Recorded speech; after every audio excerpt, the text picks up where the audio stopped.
All right, guys, it is football Sunday. Listen, a lot of news kind of broke yesterday while I was away, and I want to cover some of what I see going on here, okay?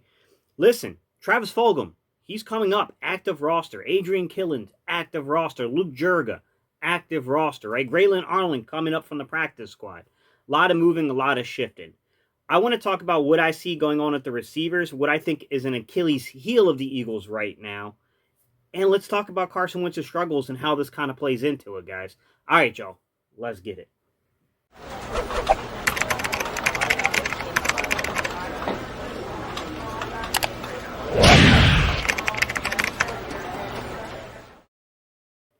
What's up, Eagles Nation? What's going on, NFL world? How you doing, division rivals? This is Stephen Hightower with Gate City Sports Channel.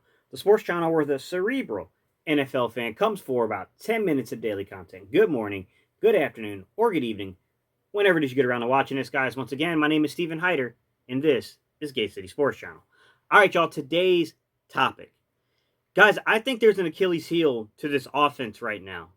And it's something I brought up during the draft. You guys know I was a huge Jalen Reagor guy.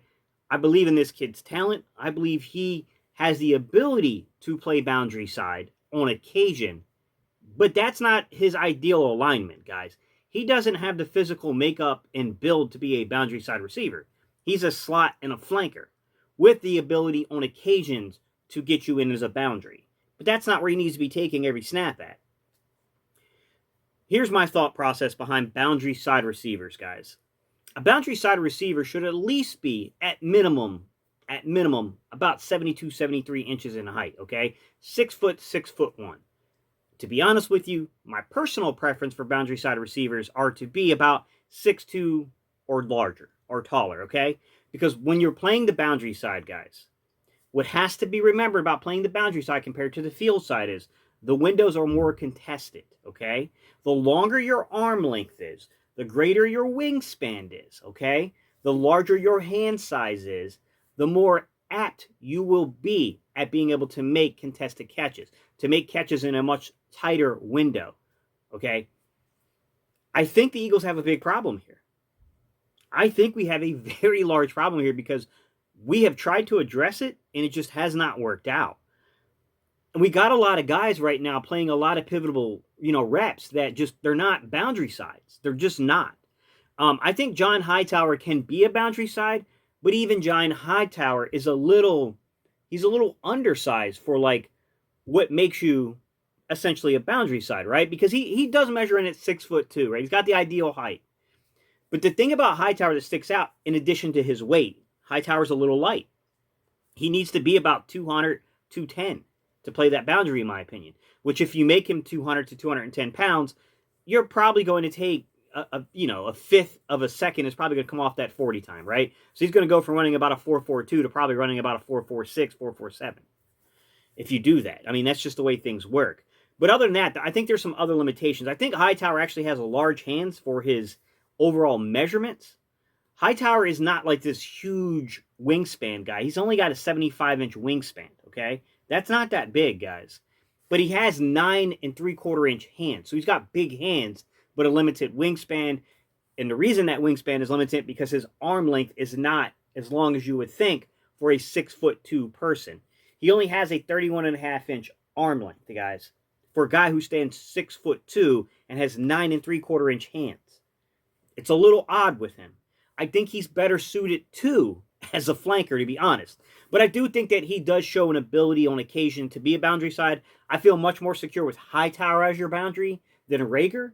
Although Reagor is a phenomenal athlete, and he's a guy that can make you at times think like, hey man, maybe we found something. Maybe we've tricked the system. I think you got to be careful with that, man. Because I don't think that's what he is. I don't think that's what Reagor is, to be honest with you. And to give you an idea of Reagor, just so I'm being transparent here, Reagor, 71 inches, right? 5'11", okay? 72 inches being 6 foot even, all right? 195 pounds, so better frame. Way better frame for that, okay? He's got a 31 3/8-inch arm length, okay? So he's short in the arms too. He's much more like a flank or a slot, all right? 9.5-inch hand size. So, for a guy that's 5'11", 9.5-inch hand size actually is a decent hand size, okay? And he's got a wingspan of 74 inches. Reagor is 3 inches shorter than Hightower, but nearly has the same wingspan as him, okay? So, I mean, Rager's, like I said, guys, Rager, Hightower, Quez Watkins, these guys are all kind of really flanker slot guys, okay? I think that Hightower and Rager in particular are so talented that you can get away with playing them on the boundary side, but they are not boundary side receivers. If you want to know what a boundary side receiver looks like, guys, let's go look to Alshon and I'll show you exactly what a boundary side receiver should show up as, right? 74 and 3, he's over 74 and 3/4 inches, right? So he's basically 6'3", 6'2", and like over, 3/4 of an inch. So 6'3", let's just round it. 216 is what he weighed in at his combine. I'm talking about Alshon Jeffrey, guys. 33-inch arm length, longer arms. He did not do his wingspan, but just take 33 inches on arm. He's going to come out to be about at least an 80-inch. More than likely, he's going to have about an 80-inch wingspan, which is about where you want your boundary side receivers to be. You want to have a large wingspan with large hands, which Alshon has, at 10 1/4. 10 inches and a quarter hand size. Alshon has, I'm assuming, I'm making a leap of faith here, a very large wingspan, a known long arm length, and big hands. That's a boundary side receiver, guys. That's what they're supposed to be, okay? I want to show you some moves the Eagles just made this week and why I think they're significant, okay? Hakeem Butler is slotted to play as a tight end, okay? I see him more as a wide tight end. Think like a Zach Ertz type that can play that boundary side in a 12-man, things like that. With that said, he's a natural, in my opinion, he's a natural X. He's a natural boundary side X receiver. Height, 77 inches, 6'5", almost 6'6". He's 77.63 inches, all right? He's almost 6'6". Weight, 227 is what he weighed in at his combine. He's a big, strong guy, all right? Arm length, 35 1/4 inch, Hakeem Butler. Ridiculous arm length, guys. All right, hand size, 10 3/4, almost got 11-inch hands. Hakeem Butler is a man's man. He's a big dude. All right, wingspan for Hakeem Butler, 83.875, almost 84-inch freaking wingspan, guys. This guy is a big target to throw to, all right? This is why when you went back and I showed you guys some of that film at Iowa State, he stood out. He's a big target. This is a guy that makes sense. This is a short window, tight contested catch guy, all right? Now I want to talk about who we just brought up on the roster, okay? Who we just recently called up onto the active roster from the practice squad, which was also a receiver who was drafted by another organization, just like Hakeem Butler. And I think the Eagles are desperately trying to find answers with Alshon Jeffrey here, and with JJ not living up to it. I'm going to get to JJ in a minute, guys.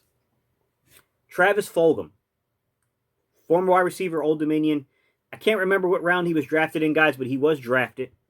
I want to say he was like 180 something overall. So, I mean, I don't know. Add that up, guys. I mean, it's probably somewhere in the 5th round or so, 6th round. 74.38 inches, so he's coming out to be 6'2". Very standard, typical boundary side receiver size, okay? 215 pounds. He has the adequate body frame to play the position, all right?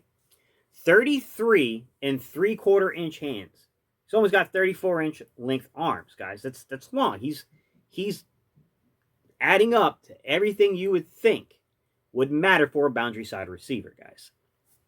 Hand size, 9.5 inches. He doesn't have the largest hands for a guy this big, but he's got adequate hand size. To me, you need to have at least 9.5-inch arms, 9.5-inch hands, 33-inch long arms, and about an 80-inch wingspan to be a prototypical boundary side receiver, in my opinion. That's what I would look for if I'm scouting that position. And then I would go into the film and I would see things, okay? His wingspan, on the topic of wingspans, is 80.875 inches. Just round it up to 81 inches, guys, because he's right there at it. 81-inch wingspan. Do you see where the Eagles, go back and you look at a guy like, Alshon Jeffrey, right? 6'2", okay? 216, 33-inch arms, 10 1/4 inch hands. We don't know the wingspan, but just judging from the hand size and the arm length, we know he's got over probably an 80-inch wingspan.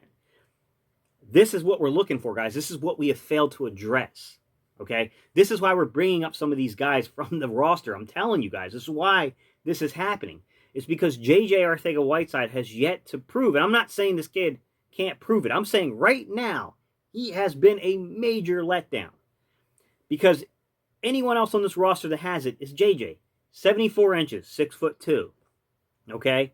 He's got an arm length of 33 and a quarter, appropriate arm length size. Hand size, 9.5 inches. Doesn't have the biggest hand size, but he's in the range.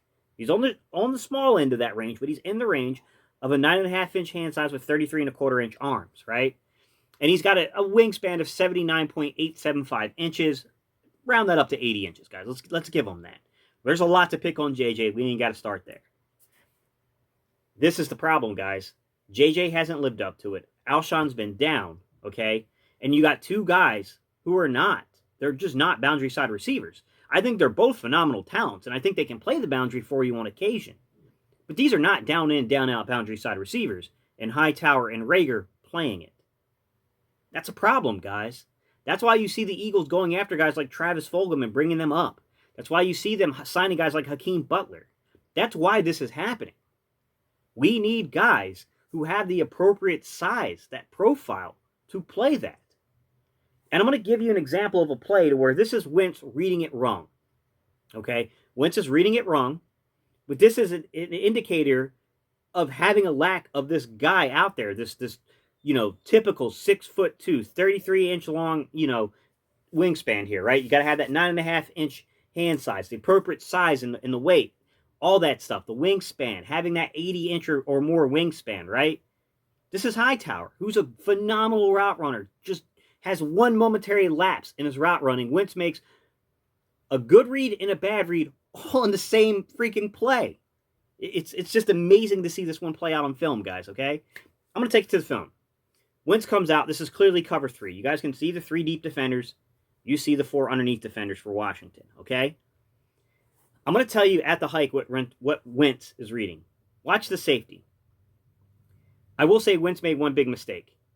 He shifts Boston Scott over to his right side. Shouldn't have done that. Boston Scott would have given you another check down. I would have kept Boston exactly where he was. I think that was where Wentz really made the largest mistake in this read. Okay, we're at the hike. Carson has the football. He sees the safety coming now. That safety is coming for Carson Wentz. He knows the routes he has called. If Hightower doesn't have these physical limitations, can sink his hips correctly at the top of that route then and gain the separation, this is a contested catch. This is probably a first down. It's still a risky read by Carson because this guy is in an off coverage cover 3. You've got to read that as a quarterback of Carson's, abilities. You have to know that. He's in off coverage in cover 3. You throw that ball, and this kid doesn't have the appropriate standards to play that side. This is what happens. Boom. Washington's got a turnover in our side of the field. Easy layup points for them. Guys, this is what's going on with this football team, in my opinion. This is a big problem for the Eagles. Alshon getting back is a major step into resolving it. All right, guys, these are my thoughts. Leave your comments down below. I wanted to tie this kind of thing about what I was seeing from some of Carson Wentz's decision-making, which has been flawed this season, mixed in with some of the schematic mess-ups I see from a front office failure and from a coaching staff failure, right, going on with this team too. Because this all kind of blends and marriages all together really well when you see it. All right, y'all. I'm out of here. You know how I end these videos. I do a little EAGLES. Boy, we need this victory like none other, gentlemen and ladies.